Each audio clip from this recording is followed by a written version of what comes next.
On a particularly muggy summer night in Chicago, the Grant Towers Hotel, a towering skyscraper on prestigious Michigan Avenue, was becoming the epicenter of the nation's power and philanthropy.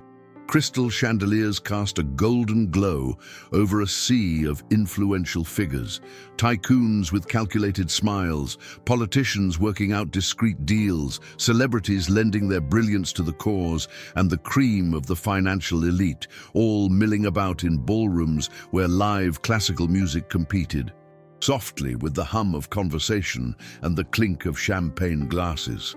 At the helm of this evening of apparent generosity was Anthony Caldwell, founder of Caldwell and Partners, a man whose fortune was as vast as his reputation for coldness and ruthless control. Beside her, almost like a silent and uncomfortable accessory, was Daniel, her 9-year-old son, a boy with a lost look, diagnosed on the autism spectrum, who rarely connected with the world around him, immersed in his own private universe, indifferent to the luxury and power that surrounded him. Far from the spotlights and the artificial shine of Grant Towers, in the dark and damp labyrinths of a side alley forgotten by the opulence of Michigan Avenue, another Chicago pulsed, invisible to most. There, huddled in the shadows, was Liv, a 10-year-old black girl whose bare feet knew the cold hardness of the asphalt better than the comfort of a home. Her large, frightened eyes, but with a gleam of cunning forged by necessity, scrutinized the movement. The dress she wore, an indefinable color beneath the layers of dirt, was a silent testimony to her journey. An orphan who had lived on the streets since she was 7, Liv had learned the language of survival in the overcrowded shelters, the freezing subway stations, and the alleys that offered precarious refuge from the city's indifference. On that particular night, hunger, a constant and cruel companion, gnawed at her stomach more intensely, and an almost animal intuition, a desperate sense of sustenance, guided her toward the back of that imposing hotel, from where the tempting smell of abundant and inaccessible food emanated. With the agility and discretion of a small, cornered wild animal, Liv managed to find a half-open service door, an invitation she couldn't refuse for someone who had nothing to lose. Slipping through the bowels of the hotel, through labyrinthine corridors where the smell of cleaning products mixed with the distant aroma of banquets, she moved with instinctive caution, her heart beating wildly in her thin chest. Every shadow was a possible hiding place, every sound a warning of danger. Her only goal was to find something, anything that could ease the sharp pain of hunger. There was no room for admiration for the luxury or grandeur of the place. Only the primary need for survival guided her uncertain steps. The contrast between the world she knew, made of scraps and dangers, and that universe of abundance and safety, was an abyss that her childish mind could barely process. But her stomach understood perfectly the urgency of the mission. After what seemed like an eternity of corridors and doors, a different sound began to reach her ears. Soft music, the murmur of many voices, the tinkling of crystal. Guided by this distant melody, Liv reached a crack, a half-open door that led to the main hall. Hidden in the shadows, she peeked in, and her eyes, accustomed to the darkness of the alleys, widened at the scene. It was a world she had never imagined existed outside of the old movies she sometimes saw on store televisions. Men in dark, elegant suits, women in dresses that shone like constellations, tables laden with colorful, elaborate food. It was a spectacle of opulence so vast, so far from reality, that for an instant hunger was forgotten, replaced by an almost painful fascination. There, in that brief moment of contemplation, little Liv, the invisible girl from the street, witnessed the pinnacle of a universe that completely excluded her. Her stomach, however, was not fooled by the dazzlement for long. Hunger returned with a vengeance, and it was at that moment that luck, or perhaps destiny, decided to intervene in a clumsy way. A hurried waiter, maneuvering his tray among the guests, dropped a white linen napkin, which slid across the polished floor, taking with it a small mountain of colorful, appetizing canapes. For the guests, it was a minor incident, quickly resolved. But for Liv, those canapes on the floor were a feast.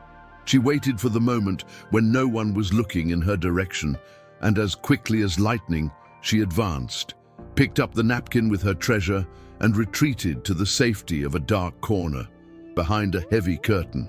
There, she devoured each crumb with a voracity that betrayed days of deprivation, the flavor of those small delicacies exploding in her mouth like a promise of life. With her stomach a little less empty, and a courage that she herself could not explain where it came from, perhaps driven by the brief sensation of satiety or by the simple childish curiosity that insisted on surviving, Liv made a bold decision. She pushed aside the curtain and, with hesitant but determined steps, entered the main hall. Her bare, dirty feet contrasted painfully with the polished marble, her torn dress a silent affront to the shine of the gala attire. Immediately, looks of surprise, disdain, and disapproval turned to her. A burly security guard, stationed near the entrance, noticed the intruder and began walking toward her, his expression hard, ready to remove her with the cold efficiency of someone protecting a treasure. Liv's heart raced. Fear, her old acquaintance, froze her spine again. She knew she would be thrown out, perhaps mistreated, but before the security guard reached her, before the first word of reprimand was spoken, something truly extraordinary happened. On the other side of the room, near an imposing marble staircase, stood Daniel Caldwell. His eyes, usually dull and distant, fixed on some pattern in the carpet or lost in his own inner world, suddenly met Liv's. And in that instant, an invisible, powerful, and inexplicable connection was established between those two children from such disparate universes. For the first time in years, a genuine smile, pure and luminous, appeared on Daniel's lips. It was not a spasm, nor a conditioned reflex. It was a smile of recognition, of joy, of something that seemed to awaken within him. And then, to the astonishment of everyone present, especially his father, Anthony, who was watching from above, Daniel extended his small hand toward Liv.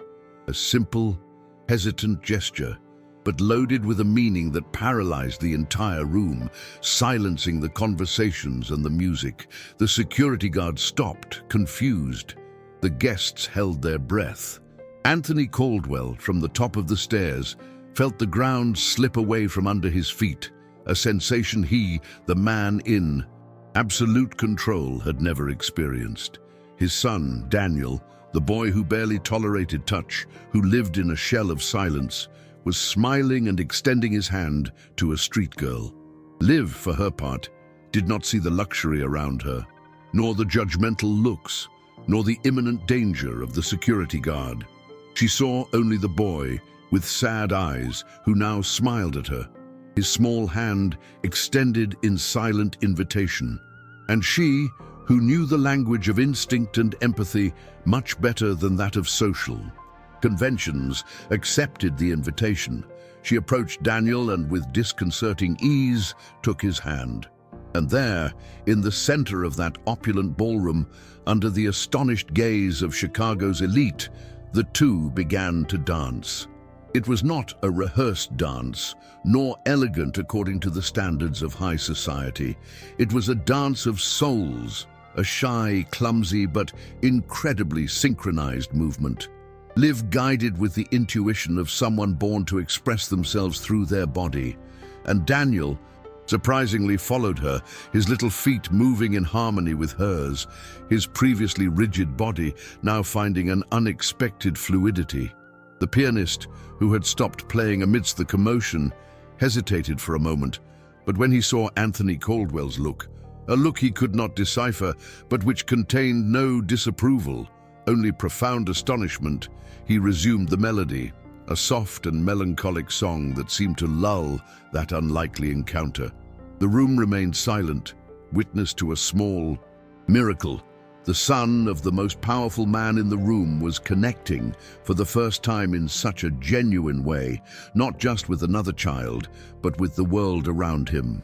Anthony Caldwell descended the steps of the staircase slowly, as if in a trance. Each step was a struggle against his own nature, against the emotional rigidity that had defined him for so long. His advisors, his associates, the elite who fawned over him, all watched, expecting an explosive reaction, a stern rebuke for this breach of protocol, this invasion of their perfectly controlled world. But what they saw was an unarmed man, a father witnessing the unthinkable. His son, Daniel, was there, dancing, smiling, interacting with a street girl. Anthony's heart, long dormant under layers of pragmatism and coldness, began to beat in a different way, painful and, at the same time, incredibly alive. He stopped in front of the two children, who were now watching him with a mixture of curiosity and apprehension. The silence in the room was so thick that you could hear their collective breathing. With a trembling voice, a fragility that no one there would ever associate with the implacable Anthony Caldwell, he uttered the words that would echo far beyond those luxurious walls. "Someone bring this girl to me." It was not a hostile order, but a request filled with raw, palpable emotion. The security guard, who was still hovering nearby, hesitated, but a look from Anthony made him retreat. Liv, still holding Daniel's hand, looked at the tall, imposing man with her large, suspicious eyes, but there was no fear in them, only wary curiosity. Daniel, in turn, squeezed her hand as if to protect her. The silence that had settled over the room gave way to a growing buzz, a wave of commotion and speculation. What would this man, known for his harshness and aversion to any kind of unexpected event, do now? To everyone's surprise, and perhaps even to himself, Anthony Caldwell knelt on the marble floor, bringing himself to the height of the two children. His expensive knees, covered by the impeccable fabric of his designer suit, touched the cold floor, a gesture of humility that shocked the audience. He looked at Liv, into those eyes that had seen more of the harshness of the world than most of the adults present, and saw in them not dirt or misery, but a spark of life, a purity that had awakened something in his son. "Thank you," he said, his voice still choked. "Thank you for dancing with my son. Thank you for making him smile." And then, in an impulse that defied all logic, all his life's trajectory, he looked at the guests, at the cell phone cameras that were now recording every moment, and declared, with a conviction that seemed to spring from a newfound place in his soul, "From today on, she will be my daughter too." Anthony Caldwell's declaration fell across the room like a thunderclap from a blue sky. There was a moment of absolute silence, followed by an explosion of murmurs, gasps of surprise, and the frantic sound of camera flashes. "My daughter too." Those words, uttered by the most pragmatic and emotionally reserved man in Chicago, seemed like a delirium, an act of momentary madness.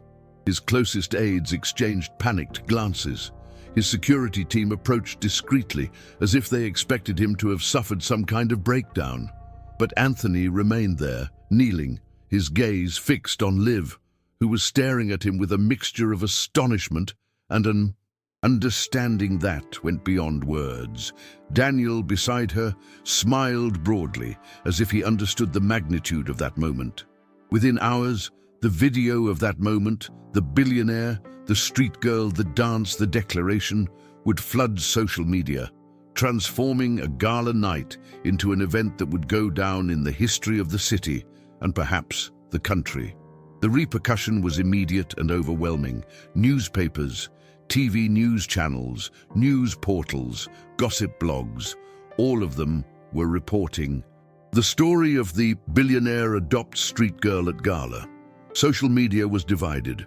There were those who applauded Anthony's gesture, seeing it as an unprecedented act of compassion and humanity, a true modern miracle. Others, more skeptical and cynical, accused him of a calculated marketing ploy, an attempt to clean up his image as a ruthless businessman or to promote his foundation. There were also those who questioned his sanity, his emotional stability, and those who were prejudiced against. Liv, the little opportunist or the invader, Anthony Caldwell's name, once associated only with astronomical figures and high-stakes deals, was now at the center of a media, social and emotional storm that he could barely begin to comprehend. For the board members and executives of Caldwell and Partners, Anthony's decision was a corporate nightmare. They met with him in an emergency the next morning, their faces pale with worry. They argued about the reputational risks, the impact on the company's stock, the image of instability it might project to investors. Anthony, you can't just adopt a child off the street just like that in public without any planning. This is impulsive, crazy, his chief legal counsel said. But Anthony, for the first time in a long time, seemed immune to the pressure from his inner circle. He looked at them with a calmness that disconcerted them. And his answer was simple and direct. I've already decided. She's my daughter. And if it costs a few points on the stock market, so be it. There are more important things in life than money. That sentence, coming from him, was more shocking than the adoption itself. While the world debated his motivations, Liv was suddenly torn from her reality of poverty and thrown into a universe that seemed more like a dream or a nightmare. She still couldn't tell. Overnight, she exchanged the dark alleys for a sumptuous room in the Caldwell mansion, the cold floor for soft carpets, the constant hunger for elaborate meals that she could barely name. It was a brutal cultural and emotional shock. Everything was strange, grandiose, frightening. But there was Daniel. The boy who barely spoke to his own parents or therapists became Liv's guide in that new world. He took her by the hand through the immense corridors of the mansion, showed her his toys, most of them untouched, and, little by little, in her company, he began to verbalize words, then short sentences. The bond between those two children, forged in an unlikely dance, became the foundation of their new lives. Liv's enrollment in one of the most exclusive private schools in Chicago was another challenge. She, who could barely read or write, who had never had a notebook or a pencil to call her own, now found herself surrounded by children who spoke other languages, who had traveled the world, who looked at her with a curiosity that often bordered on veiled prejudice. The sidelong glances, the whispers in the hallways, the cruel questions about her past. All of this was a daily ordeal. But Liv, with the resilience of someone who had already faced the worst, did not let herself be beaten, and she had Daniel by her side. He, who was also seen as different by his colleagues, found in Liv an ally, a defender, and she found in him the acceptance and affection she had never had. Together, they faced the world, supporting each other in their respective battles. Slowly, the Caldwell mansion, once a mausoleum of silence and rigidity, began to transform. The sound of Liv's laughter echoed through the hallways, mixing with Daniel's hesitant humming, who discovered in music a new form of expression. Toys that had previously been forgotten were now fought over in noisy games. Colorful drawings, made by still uncertain hands, began to appear stuck on the door of the stainless steel refrigerator, a sacrilege for the former housekeeper, but a sign of life for Anthony. He, the man who had only known a hasty and solitary breakfast, now found himself in the midst of a morning mess of spilled cereal, juice, and disjointed conversations about childhood dreams and nightmares. Evenings that had previously been filled with financial reports and conference calls were now devoted to impromptu family movie sessions on the living room couch, with popcorn and arguments over which character was the bravest. Anthony Caldwell was learning how to live again, or perhaps learning for the first time what it meant to have a home, a family. The rigidity on his face began to give way to softer expressions. His once cold eyes now held a tender glow as he watched his two sons. He found himself smiling to himself when he remembered some mischief Liv had made or some unexpected progress Daniel had made. He began to understand his autistic son's non-verbal language, to decipher his silences, to value their rare but precious moments of interaction. And he discovered in Liv a sharp intelligence, an indomitable willpower, and a capacity to love that disarmed and rebuilt him every day. For the first time in his life, Anthony felt the weight and the surprising lightness of loving and being loved unconditionally. The ruthless billionaire was slowly becoming simply a father. The process of officially adopting Liv, however, was not simple. There were complex legal issues, the lack of any family record of the girl, the bureaucracy of the system, but Anthony mobilized the best team of lawyers in the country, and with the same determination that he used to close billion-dollar deals, he fought to give Liv his last name, to make her legally his daughter. At the same time, with the support of psychologists and pedagogues, he and his team began to structure the idea that had been born from that transformative encounter, the Foundation 2 Worlds. The organization would be dedicated to offering opportunities to homeless children and those with intellectual disabilities or on the autism spectrum, using art, education, and therapy as tools for inclusion and development. It was Anthony's way of giving greater meaning to his own transformation and to the miracle that Liv and Daniel represented in his life. The creation of Foundation 2 Worlds was met with the same mix of applause and skepticism as Liv's adoption. More conservative sectors of society and the business world saw it as yet another eccentricity of the billionaire, an attempt at philanthropy to cover up his aggressive business methods. But there was also growing recognition, nationally and internationally, for the initiative's potential. Anthony didn't care about the criticism. He was focused on building something lasting, something that could truly make a difference in the lives of children who, like Liv and Daniel, simply needed an opportunity to flourish.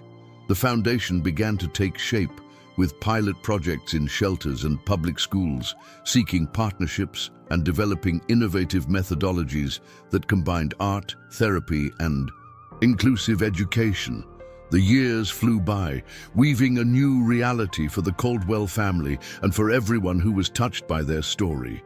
The mansion, once a symbol of cold wealth, became a vibrant home, full of love, learning, and overcoming. Liv, the girl who once searched for scraps of food in an alley, became a young woman of singular beauty who radiated intelligence, compassion, and an admirable inner strength.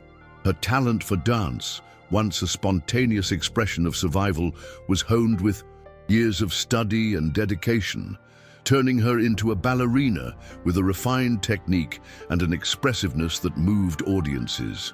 Daniel, the boy who lived in a world apart, found in music, art, and above all, in the unconditional love of his father, an adopted sister, the bridges to connect with the world and to express the richness of his inner universe.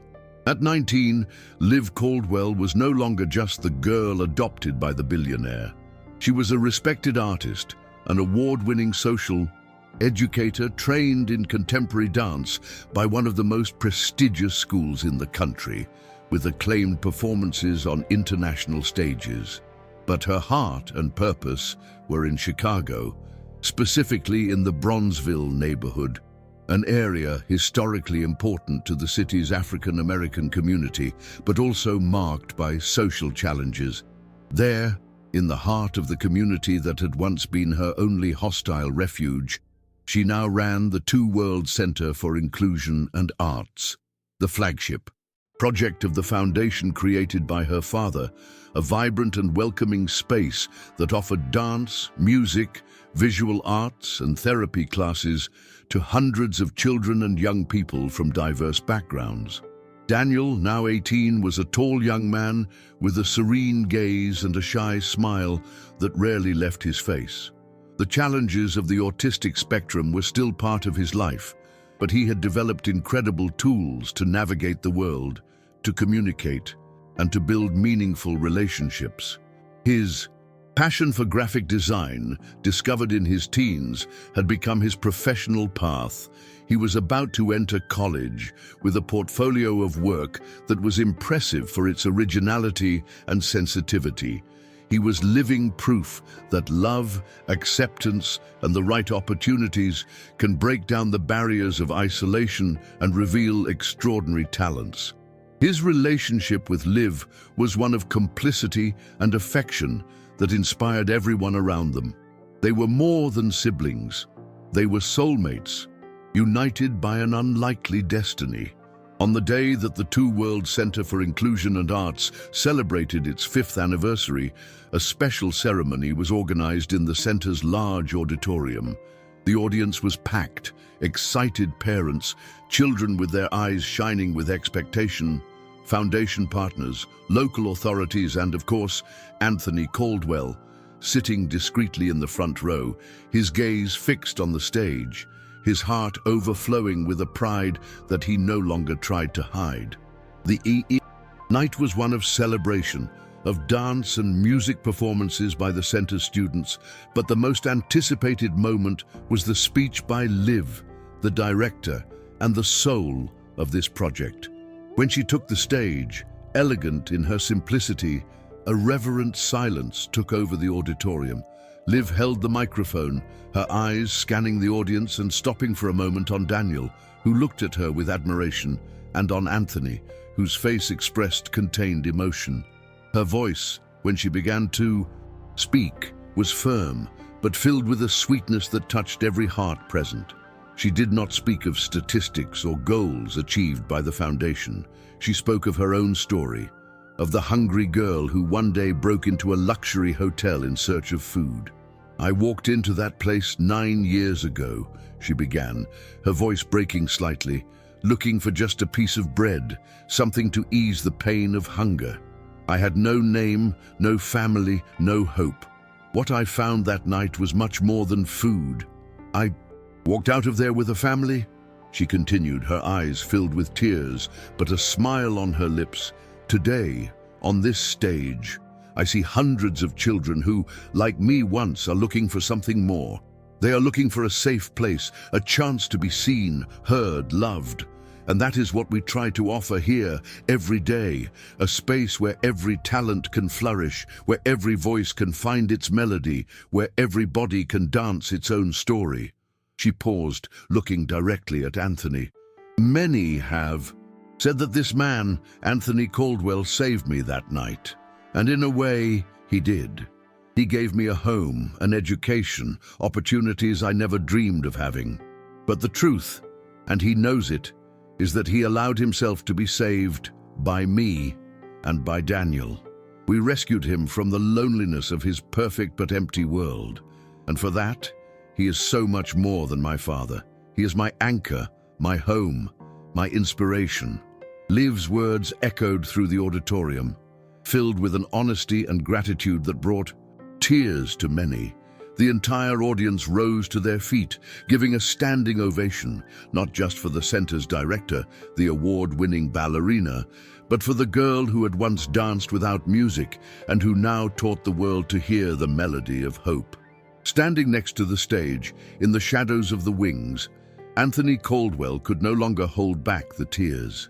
He cried silently, not out of sadness, but out of overwhelming emotion, a mixture of pride, love, and the deepest gratitude for the turnaround those two children had brought about in his life.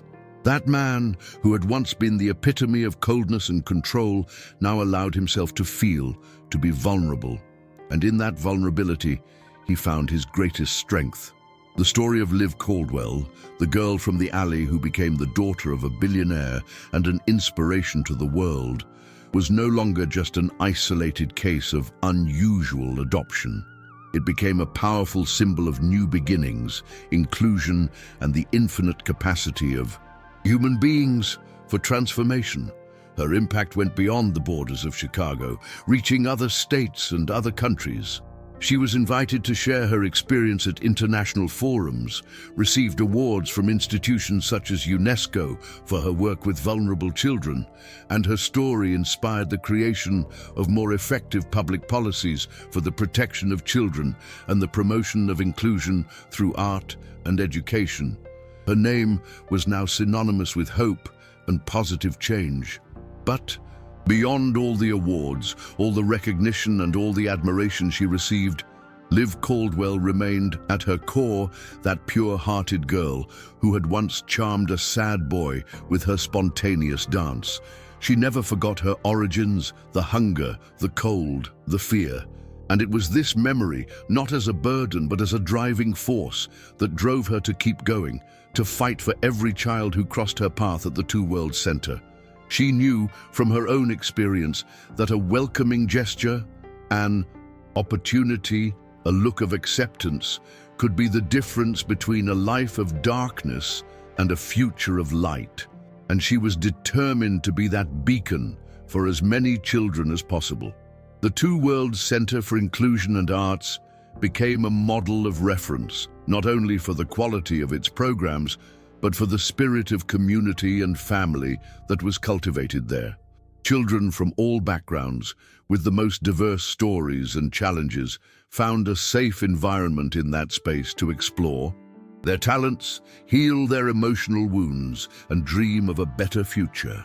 The walls of the center were decorated with their artwork, and the hallways echoed with the sound of their laughter, their music, and their dance steps.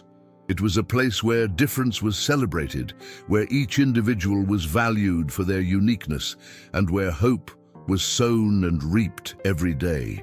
Daniel Caldwell, now a young adult about to begin his college journey in graphic design, was a living example of the transformative power of that environment and that philosophy. He found his voice not only in his words, which became more fluent and expressive, but also in his visual creations, which revealed a rich inner world and a remarkable artistic sensitivity.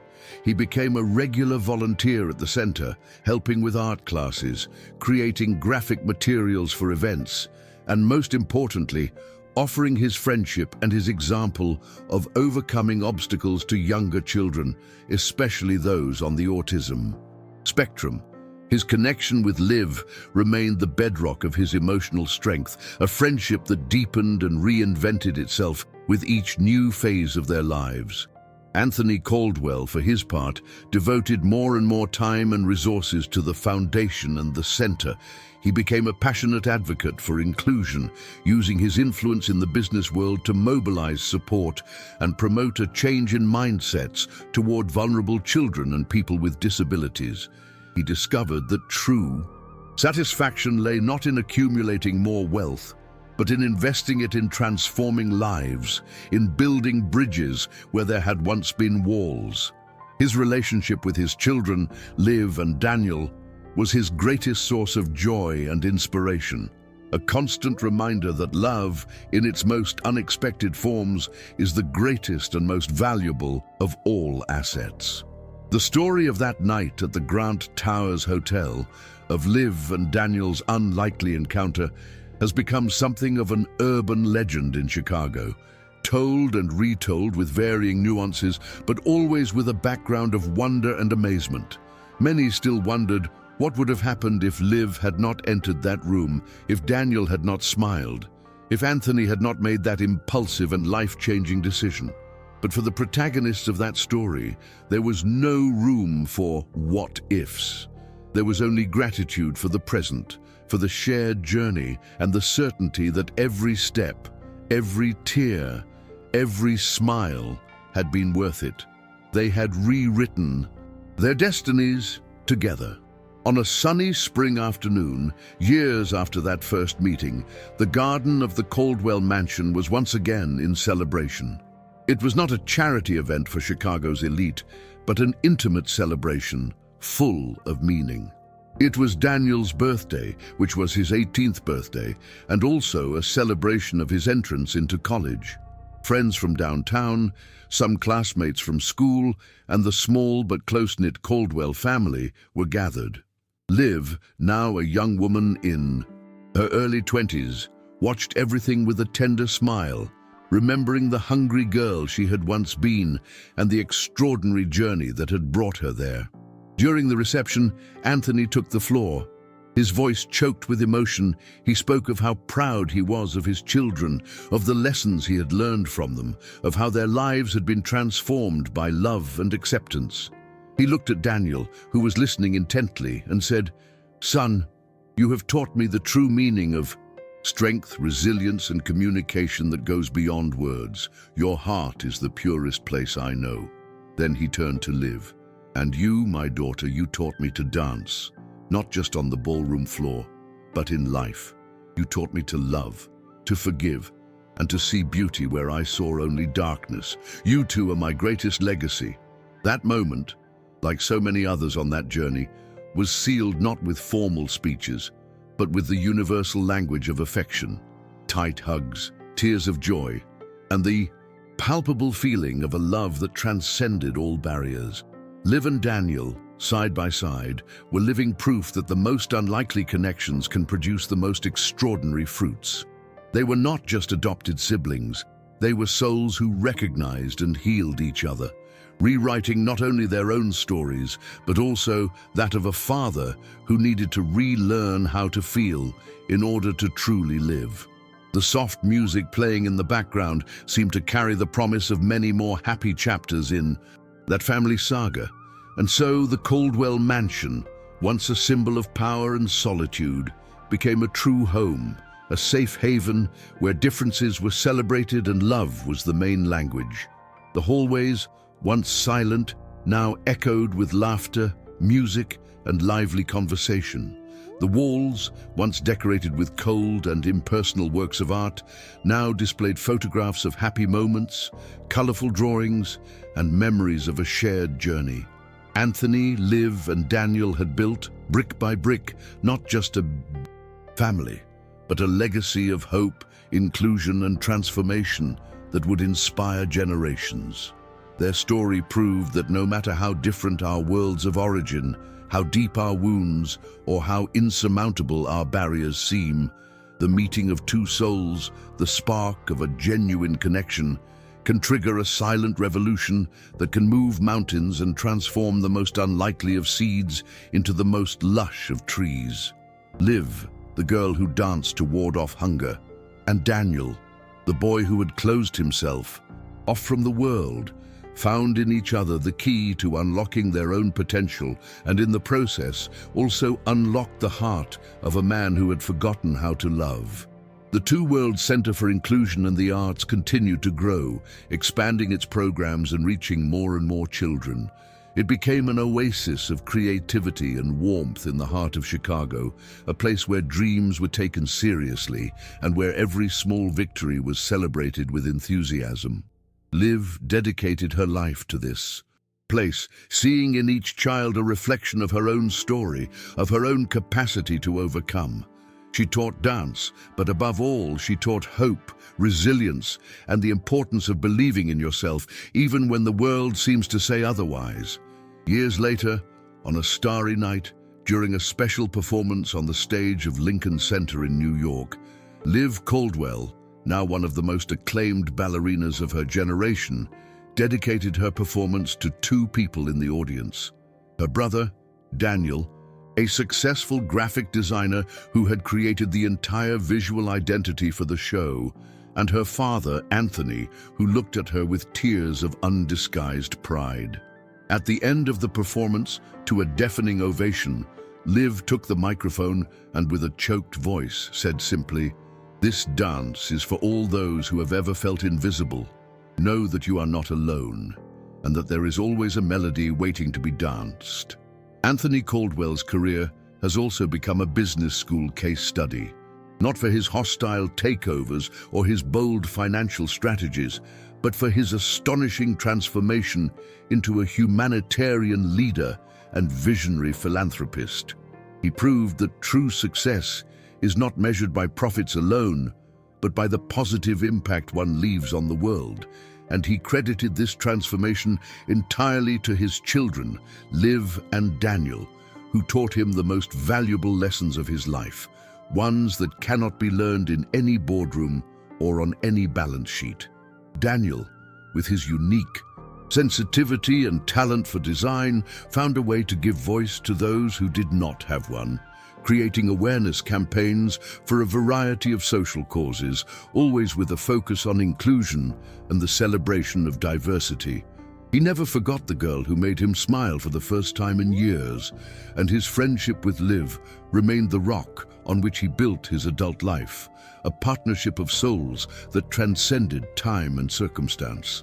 Together, they were proof that even when coming from opposite worlds, it was possible to build a universe of love and shared purpose.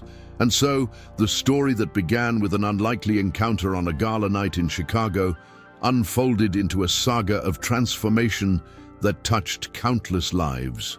It was not a fairy tale with magical solutions, but a real journey, with its challenges, its pains, and its victories, achieved with effort, resilience, and above all, with the strength of love and human connection. The awkward dance of two children in a luxurious ballroom became a symphony of hope that echoed far beyond those walls, inspiring others to look beyond appearances, to open their hearts, and to believe in the redemptive power of a simple gesture of humanity. The lives of Liv, Daniel, and Anthony, like those of all the people touched by them, continued their course with new joys, new challenges, and the certainty that the greatest of all fortunes is the one built on the bonds of affection and the legacy of good that one leaves for the world.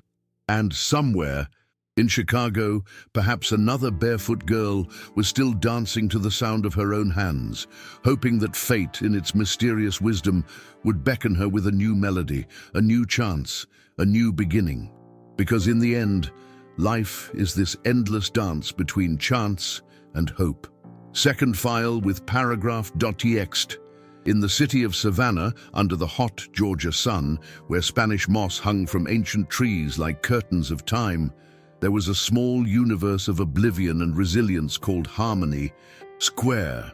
There, amid the worn concrete and park benches that few remembered occupying, little Janie, just 4 years old, barefoot and dressed in a simple pink dress already faded with use, twirled to the sound of her own hands. Her movements were the pure expression of childhood, a spontaneous dance full of natural grace that seemed to spring from the soul, oblivious to the hardships of life that surrounded her.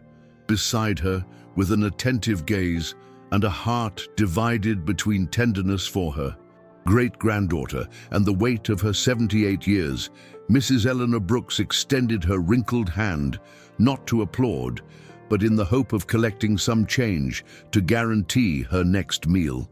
Their lives were a daily struggle for survival, a silent testament to the extreme vulnerability that can lurk in the cracks of a historic and, for many, charming city.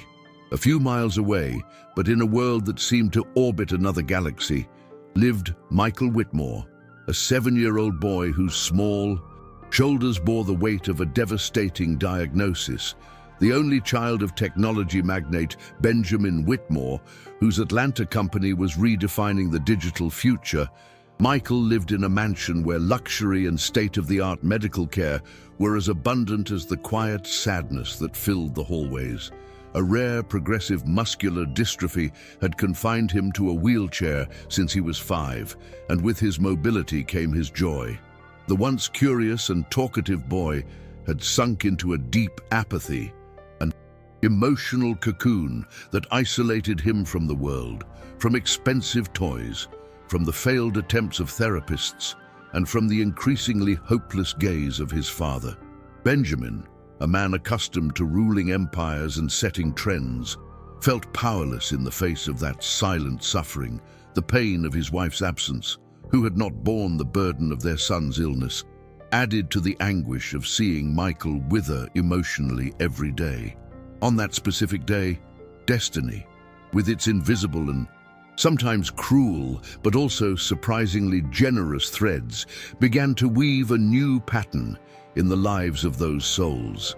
The Whitmore's luxury car, an imported model whose shine contrasted with the simplicity of the older urban landscape, glided through the streets of Savannah. Benjamin had decided, on an almost desperate impulse, to take Michael for a different ride, far from the sterile environments of the clinics and the empty opulence of the mansion, seeking any stimulus, however small, that could rekindle a spark in his son's lost gaze. The housekeeper, Mrs. Davis, accompanied them in the front seat, her expression also full of contained concern, while Michael, in his adapted wheelchair inside the vehicle, remained aloof, his eyes fixed on some point beyond the window, lost in his own private labyrinth of silence and resignation. The city passed by him like a meaningless blur, yet another setting for his passive sadness. It was when crossing Harmony Square, that almost forgotten square, and that most of Savannah's wealthy residents would probably not even notice, that the improbable happened. Among the trees and empty benches, a small pink figure twirled with contagious energy. It was Janie in her daily dance, oblivious to the world, her bare feet marking the rhythm on the concrete floor, the palms of her hands creating her own private orchestra. Her fine blonde hair flew with the movement, and a genuine smile lit up her childlike face. To any other hurried passerby, it would have been just a picturesque, perhaps sad scene of urban poverty. But to Michael Whitmore, that glimpse of the dancing girl was like a switch being flicked somewhere deep in his dormant soul. For the first time in months, perhaps years, a trace of genuine curiosity appeared in his eyes, and to Benjamin and Mrs. Davis's astonishment, a faint, almost imperceptible smile began to form at the corners of his lips. Benjamin, noticing the sudden change in his son's expression, felt his heart leap with hope. "Stop the car," he urged the driver, his voice a little choked with pent-up emotion. The vehicle came to a gentle stop near the square. Michael kept his eyes fixed on Janie, who, noticing the stopped car and the curious glances, was not intimidated. On the contrary, with the disarming spontaneity of childhood, she intensified her twirling, as if to share her joy with these new spectators. Benjamin watched the scene, torn between surprise and a tenderness he had not felt for a long time. It was as if the vitality of that little girl, so full of life despite her apparent poverty, had managed to pierce the thick layer of apathy that enveloped Michael. He took his cell phone out of his pocket in an impulse to record that moment, that spark of interest in his son's eyes, without imagining the consequences that such a simple act would have. Mrs. Eleanor Brooks, who was sitting on a nearby bench, watched the interaction with a mixture of caution and secret hope.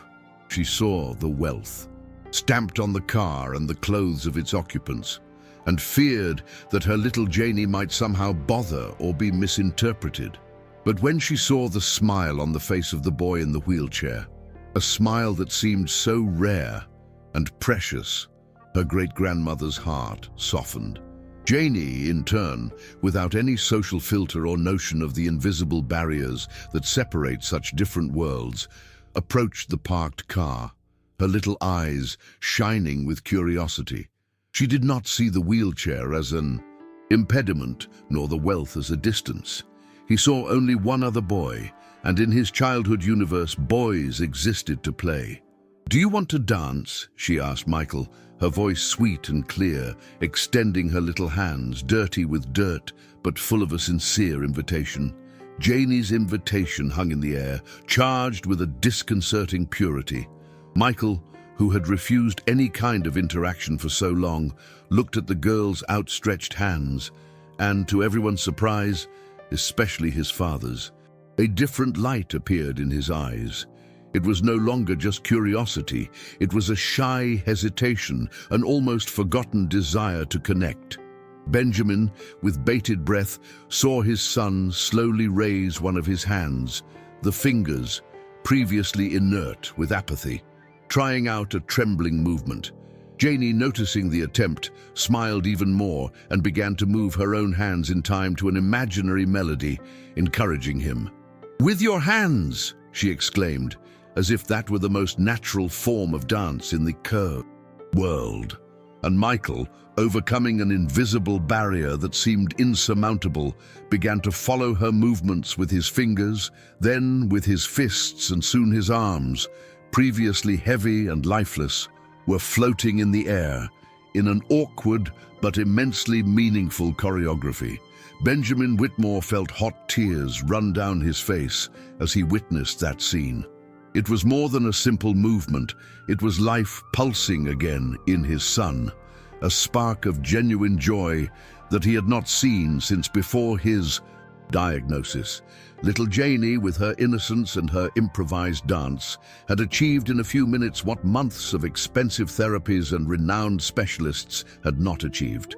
She had brought Michael back, even if for an instant, even if only with the movement of her hands. Mrs. Davis, next to the driver, also cried silently, moved by the purity of that encounter. Benjamin's cell phone continued recording, capturing not only the dance of the hands, but the transformation in Michael's eyes, the light that shone again on his pale face. It was a sacred moment, a small miracle happening there in the simplicity of a forgotten square between two children from such different worlds, united by the universal language of dance and empathy. When the improvised dance ended, an emotional silence settled over the car. Michael was still smiling, a fragile but real smile, his eyes fixed on Janie, who was clapping her hands, happy with her new dance partner. Benjamin, composing himself as best he could, felt immense gratitude for that little girl. He got out of the car and approached Mrs. Eleanor, who was watching everything with silent dignity. He thanked her profusely, his voice still choked, and insisted on leaving the elderly woman a considerable amount of money, a gesture of recognition for the immeasurable good that Janie had done for Michael. Mrs. Eleanor, although initially hesitant to accept such generosity, ended up giving in to the businessman's sincerity, thinking of the relief that the money would bring to her most urgent needs. They exchanged few words, but a deep understanding seemed to be established between the wealthy man and the woman who had been marked by life. Before leaving, Benjamin promised himself that he would find a way to help those two in a more consistent way. What Benjamin did not imagine was that his personal assistant in Atlanta, an ambitious young woman who was somewhat careless with other people's privacy, upon receiving the video file that he had sent her as a personal and emotional record, would see it as an opportunity to humanize the image of her boss. Without any authorization, she briefly edited the images, added an emotional song, and posted the video on the company's social networks with a caption that talked about inspiring encounters. Within hours, the video of the street dancer girl and the rich boy in the wheelchair exploded on the internet. Millions of views, shares, and comments flooded the web, turning Janie and Michael into instant viral sensations. Most reactions were of emotion and admiration for the purity of that moment, but the viralization, like a double-edged sword, would soon bring dark and unexpected consequences for the most vulnerable in that story. In Harmony Square, the lives of Janie and Mrs. Eleanor changed overnight, but not in the way one might expect from a modern fairy tale.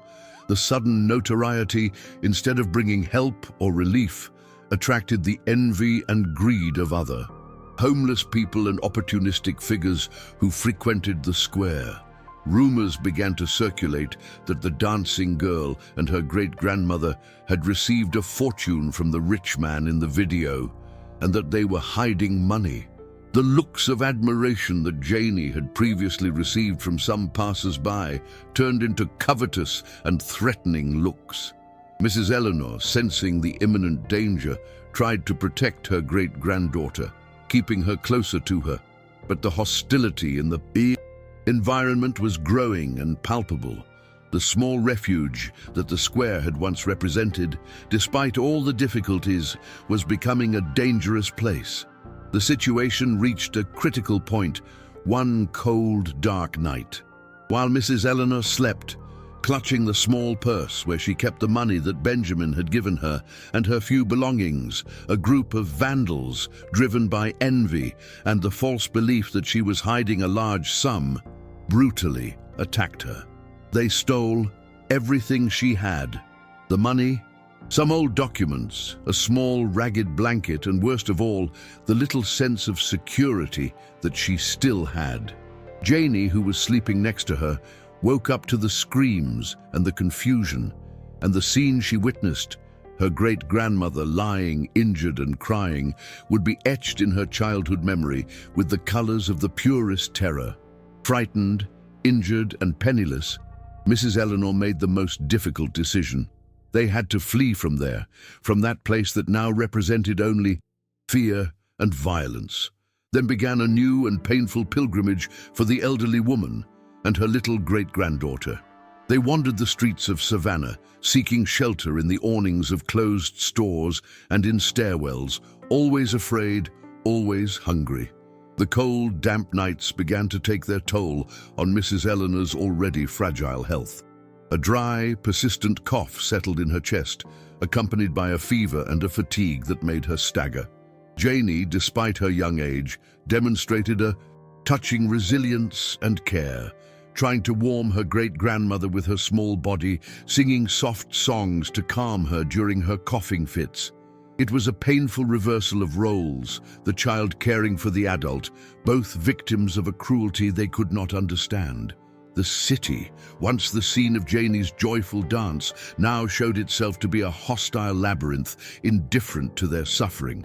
It was on one of these desperate nights, when Mrs. Eleanor could barely stand due to a high fever, that an unexpected figure appeared in their path. Laura Jensen, a lonely, widowed, retired dance teacher, was returning to her small apartment in Midtown after visiting a friend. When she saw the scene of the elderly woman, clearly ill, supported by a little girl with frightened eyes, her heart, which in recent years had become somewhat hardened by loneliness and the loss of her husband, felt a pang of compassion. Laura was not rich, living on the meager resources of her pension, but she could not simply ignore her suffering. She approached cautiously and in a soft, welcoming voice offered her help. Mrs. Eleanor, suspicious at first, but overcome by exhaustion and concern for Janie, eventually accepted. Laura Jensen's small apartment, although modest, seemed like a palace to Janie and Mrs. Eleanor. There was a soft sofa where the elderly woman could finally rest, a bathroom with hot water, and, most important, the feeling of security that they had not experienced in days. Laura, with surprising dedication, cared for Mrs. Eleanor as best she could, using her first aid skills and sharing the few medications she had at home. She prepared a warm broth, gave Janie clean clothes, and improvised a bed for them both in her living room. While Mrs. Eleanor fought the pneumonia that had settled in her lungs, Janie, now in a safe environment, began to show who she really was. All it took was for her to hear a soft song that Laura had put on the radio for her little feet to start moving, her arms to create shapes in the air, her eyes to shine with an intensity that Laura, as a former ballerina and teacher, recognized immediately. Laura Jensen was absolutely mesmerized as she watched Janie dance in her small room. These were not rehearsed steps of classical ballet or any other formal technique. It was pure emotion, translated into movement. The little girl seemed to float, each gesture charged with an expressiveness that went far beyond her 4 years of age. There was an innate musicality, an instinctive understanding of rhythm and space, and an ability to convey feelings, joy, sadness, hope, through the body that Laura had rarely seen, even in her most talented students. It was a raw gift, a diamond in need of polishing, but whose brilliance was already blinding. In that little street dancer, Laura saw not just a child in need of help, but the embodiment of art in its purest, most visceral form. A forgotten purpose began to awaken within the retired teacher. Meanwhile, Across town, in the Whitmores' sumptuous mansion, little Michael sank deeper into his apathy. The brief joy that meeting Janie had brought him had faded, giving way to a longing and frustration that he could not verbalize, but which manifested itself in his even more vehement refusal to interact or participate in therapy. The only thing that seemed to bring the boy any comfort was watching over and over the video his father had recorded in the square. He would ask the housekeeper to put the video on the tablet, and his eyes, usually empty, would gain an ephemeral glow when he saw the image of Janie dancing again, when he remembered the sensation of his own fingers moving in response to her invitation. The absence of the little dancer was felt by him in a devastating way, as if a vital light had been extinguished. Benjamin Whitmore, alarmed by the regression in his son's emotional state, felt guilt and despair eating away at his insides. He bitterly regretted not having gathered more information about Janie and his great-grandmother that day, not having acted more quickly to offer concrete help before they disappeared. The viral video, which his assistant had confessed to posting without his permission, and which had cost him his job, now seemed like a curse. Determined to find the girl who had brought a smile to Michael's face, Benjamin mobilized all his resources. He hired top private investigators, offered rewards for information, and personally searched Savannah's shelters, hospitals, and police stations. But Janie and Mrs. Eleanor seemed to have evaporated, swallowed up by the invisible vastness of urban poverty. Each day without news was another nail in the coffin of this father's anguish. Days turned into weeks, and the search for Janie and Mrs. Eleanor yielded no results. Michael remained listless, and Benjamin felt increasingly helpless. It was then that Michael's physical therapist, Dr. Ramirez, a sensitive and attentive professional, suggested a different approach. Noticing the boy's fixation on the video and the importance of that encounter in the square, she suggested that they take Michael back to Harmony Square. The idea was to try to stimulate some positive emotional memory, to reconnect the boy with that moment of joy, even though little Janie was no longer there. Benjamin, clinging to any thread of hope, immediately agreed. So, on a sunny afternoon, very similar to that of their first meeting, the Whitmores' car, accompanied by Dr. Ramirez and the housekeeper, Mrs. Davis, headed once again to that forgotten square, everyone's hearts tightening with an almost painful anticipation. Coincidences, or perhaps the whims of fate, have these things. That same afternoon, little Janie, feeling an immense longing for her old stage, had convinced Laura Jensen to take her to Harmony Square. "I want to show you where I used to dance before, Aunt Laura," she had asked with her pleading eyes. And Laura, seeing the girl's melancholy, had not had the heart to refuse. They arrived at the square a few minutes before Michael's car. Janie ran to the center of the small concrete amphitheater, and even without music, she began to spin, her movements now perhaps a little more restrained by her shyness in front of Laura, but still full of that natural grace. It was at that moment that Michael's car stopped, and the boy's eyes, which had been roaming the square with almost non-existent hope, once again found the figure of the little dancer in the pink dress.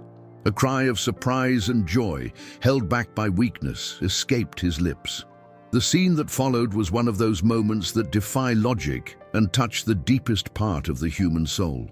Upon seeing Janie, Michael felt a rush of adrenaline, an urgency he had not experienced in a long time.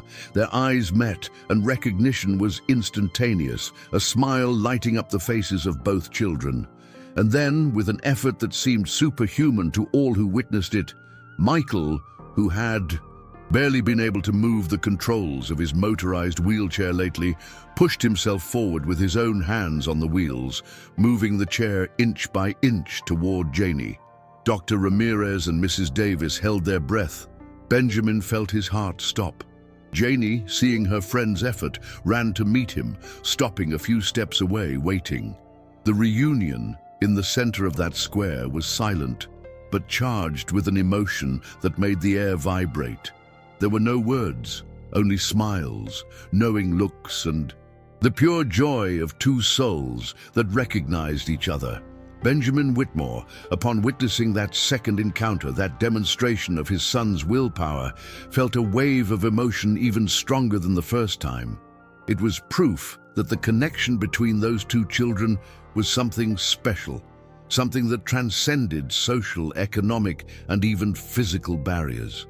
He approached slowly, accompanied by Laura Jensen, who also watched the scene with teary eyes, recognizing in the brightness of Michael's gaze the same light that she had seen in Janie. The conversation between the adults was inevitable. Benjamin, his voice breaking, thanked Laura for taking care of Janie and her great-grandmother, explaining the desperate search he had been undertaking. Laura, in turn, told him about their situation, Mrs. Eleanor's pneumonia, Janie's extraordinary talent for dancing. There, united by concern and love for those two children, a new bond began to form. That same day, after ensuring that Mrs. Eleanor received adequate medical care at a private hospital, paid for by him, Benjamin Whitmore made a proposal that would change everyone's lives. He took Laura, Eleanor, already a little better but still weak, and Janie to see his property on Tybee Island, an island near Savannah known for its quiet beaches and natural beauty. The property's guest house, a large, comfortable and fully equipped structure, had been empty for years, ever since his wife had left. With a generosity that surprised even himself, Benjamin offered the house to Laura, Eleanor and Janie to live in, all expenses paid. In return, he had one request, almost a plea, that Laura, with her dance background, develop some kind of therapy for Michael, using art, expression and connection with Janie as tools for rehabilitation. Benjamin's proposal was audacious and, to Laura and Eleanor, almost unbelievable. Going from the brink of poverty to a comfortable home by the sea with the promise of security and care seemed like a dream. But there were hesitations. Laura felt the weight of the responsibility to cure Michael, something that not even the best doctors had been able to do. Mrs. Eleanor, her pride wounded by her recent trials, was reluctant to accept such charity. Janie, however, with childlike intuition, seemed to understand the essence of the deal. She could be close to her new friend Michael, and that was all that mattered. After much discussion, weighing the pros and cons, and seeing the sincerity in Benjamin's eyes and the renewed hope on Michael's face as he interacted with Janie, Laura and Eleanor agreed. It was a silent pact, established not in contracts, but in the mutual hope of healing and transformation. The move to the guest house on Tybee Island marked the beginning of a new chapter for all. The peaceful environment, the sea air, the security of a home, and the absence of the most basic worries of survival did wonders for Mrs. Eleanor's health, who was slowly recovering from pneumonia, finding new purpose in tending a small garden that Benjamin had planned for her. Janie explored every corner of the new house and the beach with the curiosity and joy of someone discovering a new world. And Laura Jensen, with a mixture of nervousness and enthusiasm, began to design the first therapeutic dance sessions for Michael, carefully observing his interaction with Janie, seeking in that connection the key to unlocking the boy's dormant potential. What had begun as a functional arrangement, almost a desperate agreement, quickly began to transform into something much larger, much deeper. The therapeutic dance sessions were led by Laura in a large room in the main house, which Benjamin had adapted with bars, mirrors, and a special floor. At first, Michael would watch Janie dance, his eyes following her every move with an intensity that revealed both fascination and sadness at his own immobility. But Janie, with her naturalness and lack of judgment, would not let him be a mere spectator. She would pull him into the center of the game, inventing movements that he could make with his hands, arms, and head. Laura guided this interaction masterfully, using music, colors, textures, and most of all, the strength of the friendship between the two children to stimulate not only Michael's muscles, but also his emotions. And slowly, miracle by miracle, the boy began to respond. His movements became more coordinated, his expression more lively, and, most importantly, his smile was once again a constant presence on his face. The transformation in Michael was visible and contagious. He was no longer the apathetic and isolated boy. He actively participated in the sessions with Laura and Janie, showing curiosity, asking questions, and even trying out little choreographies with his upper body, accompanying Janie in her dances. This physical and emotional improvement had a profound impact on Benjamin Whitmore. He began to spend more time on Tybee Island, adjusting his CEO schedule to be present at the sessions, to talk to Laura about her son's progress, to simply observe the interaction between Michael and Janie, which warmed his soul. The emotional armor he had built after Michael's diagnosis and his wife's abandonment began to crumble, giving way to a more present, more affectionate, more human father. He rediscovered the joy of being a father, not of a perfect son according to the world's standards, but of an extraordinary boy who taught him daily lessons in courage and resilience. Janie, on the other hand, flourished in that environment of affection and security. Benjamin, realizing her extraordinary talent and lack of any formal education, enrolled her in a prestigious private school in Savannah, providing transportation and all the necessary materials. The girl, intelligent and eager to learn, adapted quickly, although she missed her free afternoons to dance in the square. But that gap was soon filled. Laura began, giving Janie more formal ballet lessons in the mansion's makeshift studio, and the little girl absorbed each lesson with impressive ease. Her afternoons were divided between learning ballet technique and therapeutic dance sessions with Michael, where her spontaneity and ability to connect emotionally continued to be the main healing tool for her friend. There, between the discipline of ballet and the freedom of expressive dance, a complete artist was formed. The daily coexistence between these, people from such different backgrounds, brought together by such unlikely circumstances, began to shape a new family dynamic, unconventional but deeply true. Mrs. Eleanor, with her simple wisdom and great grandmotherly affection, became a maternal figure for everyone, tending the garden with a love that was reflected in the beauty of the flowers, preparing delicacies that recalled a forgotten childhood, and telling stories that enchanted both Janie and Michael. Laura rediscovered her purpose as a teacher and mentor, seeing her knowledge of dance gain a new therapeutic and transformative dimension. Benjamin learned to balance the hardships of the business world with the softness of emotional relationships. And the two children, Janie and Michael, were the epicenter of that transformation, the link that united all those hearts in a silent pact of love, care, and hope. It was an unlikely family, forged in pain, but cemented by the joy of a new beginning. The success of the intuitive and affectionate method developed by Laura, combined with Michael's visible recovery and Janie's extraordinary talent, began to attract the attention of other health professionals who were following the boy's case. Dr. Ramirez, the physical therapist, was amazed at the advances that dance therapy was making, advances that traditional medicine alone had not been able to achieve as effectively.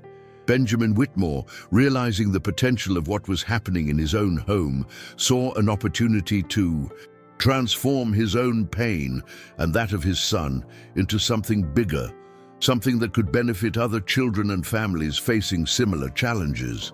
The idea of creating an institution dedicated to these expressive therapies began to take shape in his mind, not as a business project, but as a life mission.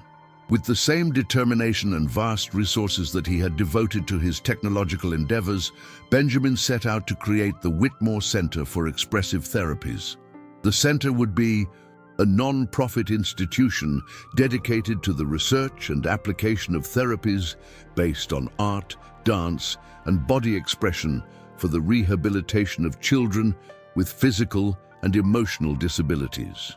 He assembled a team of architects to design an inspiring and fully accessible space, brought in top experts to form the advisory board, and of course, invited Laura Jensen to be the educational director and lead developer of the therapeutic programs. Everyone was fully involved. Mrs. Eleanor already saw herself as the grandmother to all the future children at the center. Janie dreamed of being able to dance with them, and Michael, with renewed enthusiasm, participated in discussions about the needs of future patients, offering his unique perspective. Months later, the Whitmore Center for Expressive Therapies opened its doors in Savannah with a grand opening event that brought together authorities, philanthropists, families of children with special needs, and the entire community that had been moved by Janie and Michael's story, now widely known, but in a positive and inspiring way, thanks to Benjamin's new approach to the media. The center was a place of beauty and hope, with large, bright rooms, sensory gardens, and a multidisciplinary team passionate about the cause. During the ceremony, after Benjamin and Laura's emotional speeches, something that no one expected, except perhaps little Janie and her closest team, happened and left the audience in complete silence, followed by a collective sigh of pure emotion. Michael Whitmore, who was watching everything from his wheelchair on stage next to Janie, exchanged a knowing look with her. The girl, with an encouraging smile, held out her hands to him. And then, in front of hundreds of people, Michael, leaning on his friend's strength and a determination that seemed to emanate from every fiber of his being, planted his feet on the ground and, slowly, with a visible but triumphant effort, got up from the wheelchair. The audience held their breath, and he took a step, then another, 2 hesitant but firm steps towards Janie, who supported him with a mixture of delicacy and strength. It was not a long walk, nor an elaborate dance. It was just 2 steps. But in those 2 steps were contained years of struggle, pain, hope, and above all, the transformative power of an unlikely friendship and belief in human potential. Tears streamed freely down the faces of the audience, and the applause that followed echoed as a tribute to resilience and courage. That moment, Michael's 2 steps became the symbol of the Whitmore Center. More than any clinical breakthrough documented in medical records, it was the personification of hope, overcoming, and the philosophy that healing goes far beyond the physical body, reaching the soul and spirit. The center quickly became a national reference in integrative therapies. Children from all over the country came in search of this method that combined science, art, and affection in such a unique way. Laura Jensen, as director, imprinted her passion and vast experience on each program, on every detail of the welcome. Mrs. Eleanor, with her sweet manner and her homemade cakes, became the loving figure who welcomed the families, offering a friendly shoulder and words of comfort, a true grandmother to all the little patients who passed through there. Janie, the little ballerina from Harmony Square, continued to enchant everyone. She divided her time between formal ballet classes, where her raw talent was masterfully honed, and her voluntary participation in the center. She did not teach the other children dance steps. She shared her soul through movement, inviting each of them with their limitations and potential to find their own way of expressing themselves, of liberating themselves through dance. She became known as the girl who dances with her soul, a beacon of inspiration and empathy for all who had the privilege of crossing her path. Her friendship with Michael remained the pillar of their lives, a pure and unshakable connection that served as an example and motivation for the other children at the center. Benjamin Whitmore also found redemption and a new purpose. The tycoon, once seen as impenetrable and focused only on profits, transformed his public image and, more importantly, his essence. He channeled much of his fortune and influence into social projects focused on inclusion, accessibility, and the development of new therapies. He became a committed philanthropist, a passionate advocate for children with disabilities, using his own story and that of his son as a testament to the power of hope and the importance of investing in human potential. His relationship with Michael deepened in ways he had never imagined, built on a solid foundation of mutual admiration, companionship, and a love that had overcome the toughest trials. He had finally understood that the greatest legacy he could leave was not in the balance sheets of his company, but in the lives he had helped transform. Time, that patient sculptor of destinies, continued to shape the lives of this unconventional family and of all those touched by their story. A year after the center opened, life on Tybee Island was a symphony of affection, learning, and overcoming. Janie's 6th birthday arrived, a date that for her had always been marked by absence and difficulty, but which would now be celebrated with the joy and love she so deserved. Benjamin organized a beautiful party in the gardens of the property, attended by all his friends from the center, from school, and of course, by the family that fate had brought together in such an extraordinary way. It was a celebration of life, friendship, and second chances. During the party, amidst the colorful balloons, the decorated cake, and the laughter of children, another of those moments that remain etched in our memories forever took place. The music began to play, a soft and cheerful melody, and Janie, in her flared birthday dress, looked at Michael with a silent invitation in her eyes. Michael, who had been making great strides in his rehabilitation in recent months, using crutches with increasing ease, smiled back. With the help of his crutches and the discreet support of his father and Laura, he stood up and walked to the center of the garden. There, in front of all the guests, who watched with their hearts overflowing with emotion, Michael and Janie began to dance. It was not a dance with complex steps or refined technique. It was the dance of the soul, the same dance that had brought them together in that forgotten square in Savannah. Michael, leaning on his crutches, moved with surprising ease, his arms following Janie's, their smiles intertwining in the air. Janie twirled around him with the grace of a butterfly, her movements expressing the purest happiness. They were finally realizing the dream they had shared since their first meeting, to dance together as equals, celebrating the friendship that had transformed their lives and the lives of so many others. It was the image of overcoming, resilience, and the beauty that can emerge from the most unlikely encounters. The tears in Benjamin, Eleanor, and Laura's eyes were of pure gratitude. Janie and Michael's story, which began with a look and a spontaneous dance in a dusty square, became a beacon of hope for many people. It showed that true miracles do not lie in instant cures or magical solutions, but in the human capacity to connect, to feel empathy, to find strength in vulnerability, and to transform pain into purpose. The meeting of these two children from such opposite worlds set off a cascade of silent and real transformations, proving that small gestures, when filled with love and sincerity, have the power to change the world, one life at a time. The dance that brought together a rich boy and a street girl now echoed through the halls of the Whitmore Center, transforming the lives of countless other children.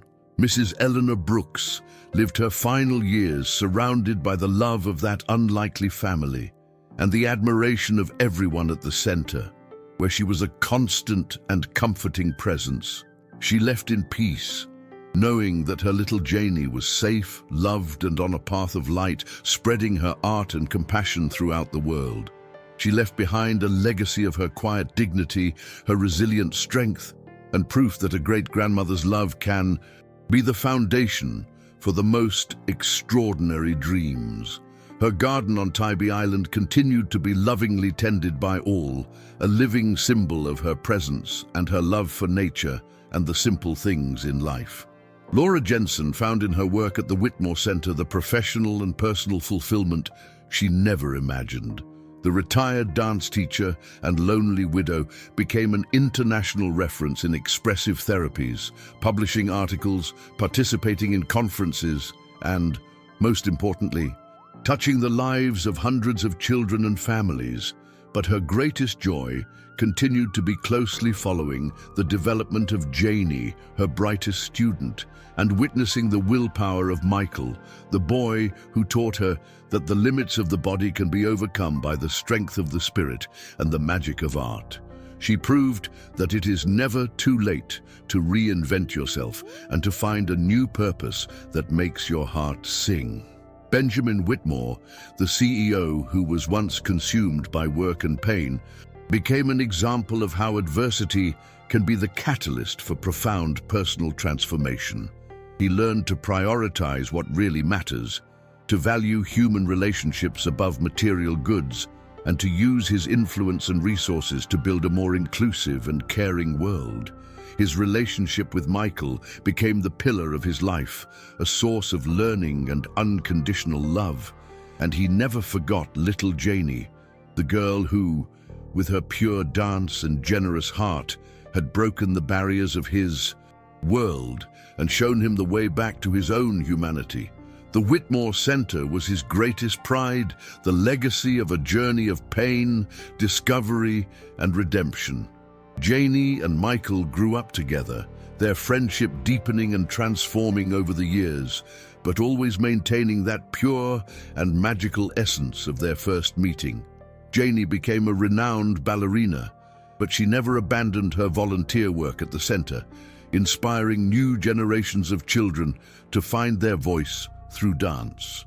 Michael, although muscular dystrophy continued to be a challenge, overcame many of his physical limitations, graduated from university, and went on to work alongside his father at the foundation, dedicating his life to defending the rights and promoting the inclusion of people with disabilities.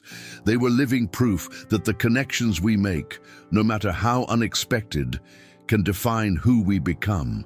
And so, the dance that began so simply and spontaneously in a forgotten square in Savannah continued to echo, not only on the stages or in the hallways of the Whitmore Center, but in the hearts of all those who were touched by that story.